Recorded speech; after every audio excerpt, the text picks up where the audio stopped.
Kementerian Pekerjaan Umum dan Perumahan Rakyat melakukan refocusing anggaran 2021. Adanya refocusing anggaran membuat beberapa proyek infrastruktur pemerintah tertunda, khususnya proyek yang belum siap atau readiness kriteria belum siap. Dirjen Bina Marga Kementerian PUPR, Hedi Rahadian, mengatakan kegiatan yang belum siap lelang akan ditunda terlebih dahulu.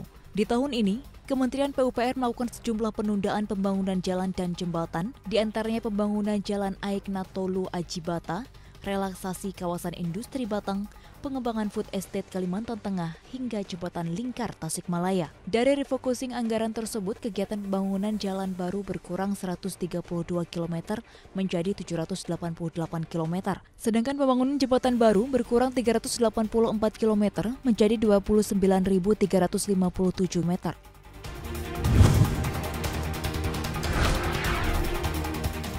Pandemi COVID-19 membuat gelombang pemutusan hubungan kerja di tanah air melonjak. Alhasil, kepesertaan BPJS Ketenagakerjaan pun menyusut. Total tenaga kerja aktif per Februari 2021 sebanyak 27,75 juta orang. Jumlahnya turun 7,4% dari jumlah peserta aktif pada akhir 2020 sebanyak 29,98 juta orang. Direktur Utama BPJS Ketenagakerjaan, Anggoro Eko Cahyo menjelaskan jumlah peserta aktif bergerak fluktuatif dalam 5 tahun terakhir. Pada 2020 saja, jumlah peserta aktif anjlok 12,2% dibandingkan dengan tahun 2019 yang mencapai 34,1 juta orang. Menurut Anggoro, total peserta BPJS Ketenagakerjaan per Februari 2021 masih jauh dari total angkatan kerja 137 juta orang. Realita ini berbeda dengan kondisi jaminan sosial tenaga kerja yang berada di Singapura dan Malaysia.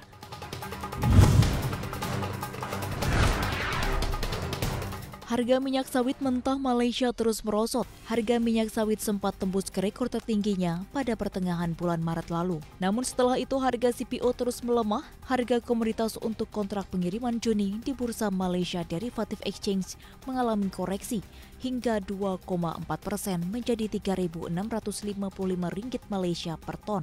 Harga minyak sawit mengikuti pergerakan harga minyak mentah yang turut melemah jelang pertemuan para kartel yang tergabung dalam OPEC+.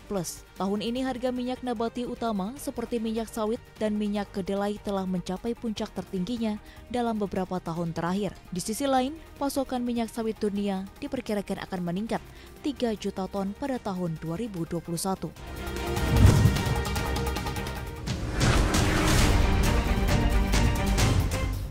Dua bank global terkemuka, Nomura dan Credit Suisse, mengingatkan bahwa perusahaannya punya potensi kerugian signifikan karena terkena dampak gagal bayar sebuah hedge fund asal Amerika Serikat.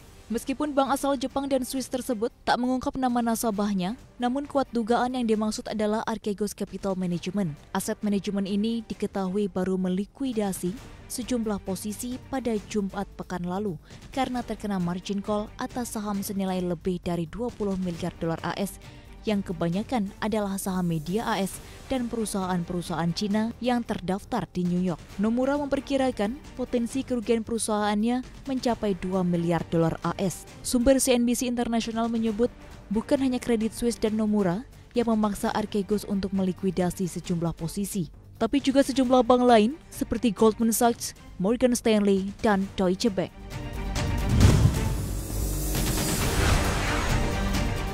World Travel and Tourism Council melaporkan industri perjalanan global dan pariwisata menderita kerugian masif, hampir 4,5 triliun dolar AS pada tahun lalu akibat pandemi COVID-19. Kontribusi sektor ini terhadap produk domestik bruto global merosot 49,1% menjadi 4,7 triliun dolar AS pada tahun lalu. Lembaga penelitian internasional juga memprediksi 62 juta pekerjaan di sektor ini yang hilang pada 2020 akan kembali pada 2022. Namun dengan catatan, jika program vaksinasi massal terus dilanjutkan dengan kecepatan penuh, Presiden dan CEO World Travel and Tourism Council, Gloria Guevara, menyatakan sektor pariwisata dan perjalanan berdarah-darah selama setahun terakhir, dan WWTC menilai sangat penting untuk memberikan bantuan di sektor pariwisata dan perjalanan supaya dapat mendongkrak pemulihan ekonomi.